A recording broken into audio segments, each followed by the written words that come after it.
في البداية وقبل كل شيء نجدد الترحاب بالحضور الكرام اللي شرفونا، اللاعبين القدماء وجميع الجمهور الكريم.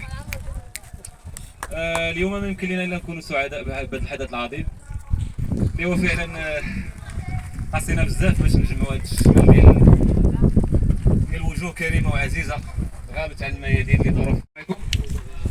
تحيه لجميع الحضور. كتكمله الاخ يوسف ولا الكلمات الرائعه اللي قال في حق سيمو سلطاسي واللي ما غاديينش نوفيو حقه، واخا نقولوا اللي قلنا سواء كلاعب ولا كمدرب ولا كمسير جامعه الدار العامري، والتضحيات اللي قدم المنطقه ككل. هذا ماشي تكريم فقط، هذا تعبير وامتنان وشكر لشخص موسى القاسي. شكرا لجميع لاعبي جمعيه الدار العامري سواء القدماء ولا الحاضرين معنا اليوم واللي غايب. شكرا لجميع الحضور الكريم. السي موسى القاسي هو غني عن التعريف، ما يمكنش نوفيو حقه كيف ما قلنا وشحال ما قلنا. هذا فقط واحد العربون محبه من لاعبي جمعيه الدار العامري. كنشكروه بالخصوص الاخ يوسف اللي صاحب الفكره واللي تبناها واللي رغم كل التحديات والظروف امن بها وامن باللي غتنجح.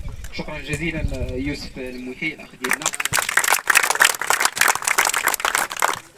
اذا كان شي واحد ما تعرف موسى الطاسي عن قرب اكثر منا، شخص سي موسى الطاسي فهو الحسن عبد الدين، خير سفير لاعبي رجاء الدار العامري.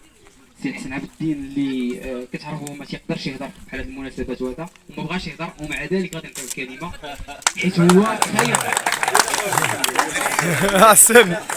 حيت هو بغينا ولا كرهنا خير سفير لينا حنا كالعاده. امن براسو ورغم التضحيات رغم الصعوبات اللاعب الوحيد اللي خرج من ذاك المستنقع ديال الضرب العامري وخرج لبرا. برافو عليك خويا الحسن، تحيه ليك. شكرا سي موسى، شكرا لجميع مسيري جمعيه رجاء الدار العامري اللي يحضر واللي ما حضرش معنا، وتحيه لكم مره اخرى. خويا الحسن ليك كلمه.